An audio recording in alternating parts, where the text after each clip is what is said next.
Hello my friends, this is Wake Angel 2001, and thanks in part to a sale at Macy's, I am bringing you a review of the Sonic Prime Sonic Trooper from the Grimm. I guess the thing that makes the Sonic Trooper distinct from Grimm Sonic is the slight alteration to the color scheme. As you can see, the Troopers are all just this brass and gray color without the red highlights that the Prime one had. So that being said, the back of the packaging reveals the way that this came in. It was the same one with Pirate Rouge. So, and amazing that a re-release of New York Sonic. That still kind of bugs me. Alright, so the character description. Created by Nine to be his loyal, emotionless friends, the Grimm Army are a legion of robots in the mold of Chaos Sonic.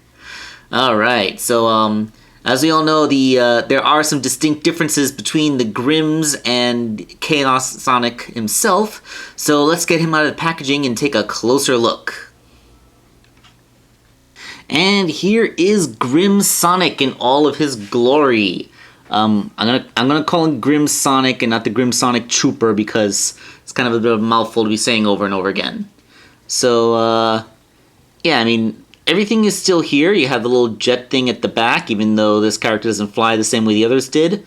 You got the big ball shoulders with those little armor bits. You can see, unlike Chaos Sonic, he has much larger and sharper armor going on his forearms and on his shoes. So, he's distinct, longer, pointier ears. Oh, here's something interesting. If you look at the side of his head, it's like a completely transparent dome, and the solid part is flat in there. So the dome is completely see-through. Spoiler alert, I'm taking in the original Chaos Sonic, and you can see the hard solid plastic is actually dome shaped, and then there's a transparent dome placed over that. So you can see through just a little bit of it, but once my finger gets back to where the actual face is in there, all of a sudden you can't see my finger anymore. So that's one thing that makes this different. But we're gonna pull back a little bit. Talking about articulation. Head is on that hinge joint so it can look up and down as well as turning around. Shoulders hinge over here, rotate all around. The elbow's weird. It's constructed the same way as the Rusty Rose elbow joint, so it bends here, and then there's a swivel here, but then there's another swivel here that's you think this is the wrist swivel? No, this is the wrist swivel, and it also has a hinge so it can do a gesticulating motion come on. So this is the action figure condition known as spinning meat.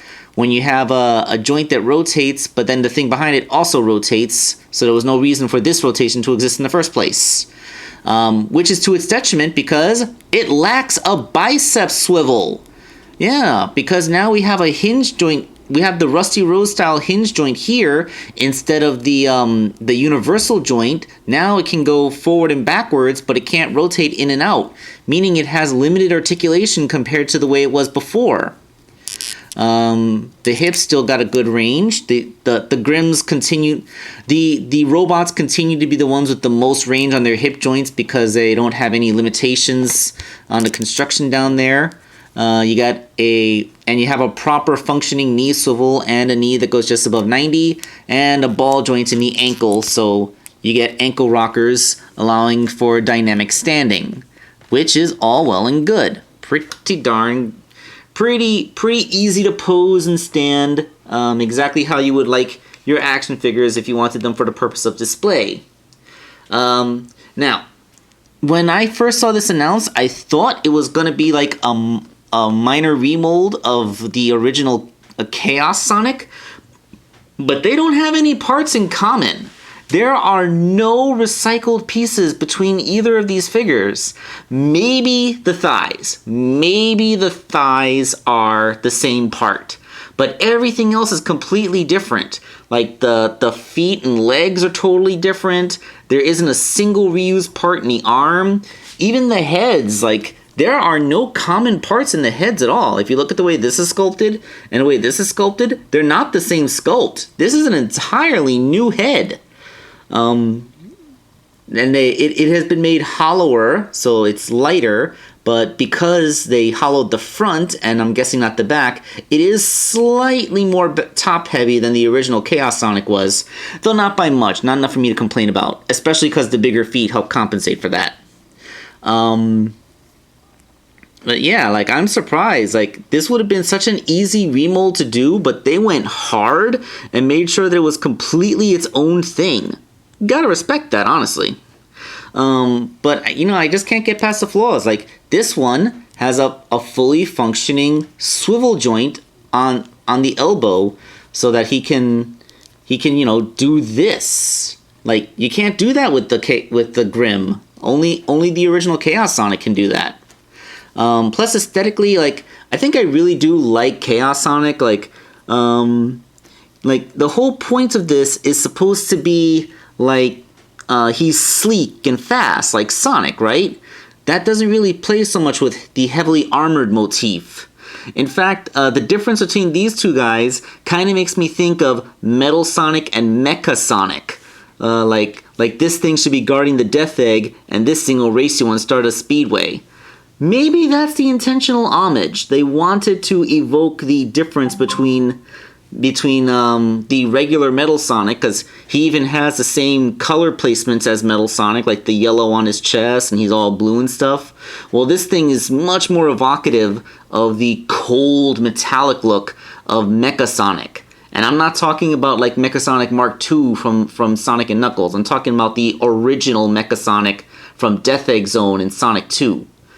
So I guess that is what they were going for. But yeah, elbow swivel thing aside, this is a properly good-looking and menacing figure, which is very easy to stand and display, and can pull off some pretty cool dynamic poses. So I'm gonna rate it as a really good figure. Now, for some reason, I don't know if they're ending the Sonic Prime line after this, because I haven't heard anything about another wave, which really confuses me, because we only got 2 of the Chaos Council, and we didn't even get a proper version of Eggman out of this. Heck, we didn't even get, like, we didn't get most of the characters. Like, there's no figure representation of Rebel Rouge outside of those stupid, poorly painted, non-posing minifigures, which really sucks. I wanted Rebel Rouge more than anything else from this line. Well, that and proper universe Eggman in the 5-inch scale, but I digress. So, yeah, this is a good thing to hunt down. I personally prefer the original Chaos Sonic to it, but not by much. This is still a really good figure. So, yes, thank you all for watching this video, and this is Wake Angel 2001 signing off.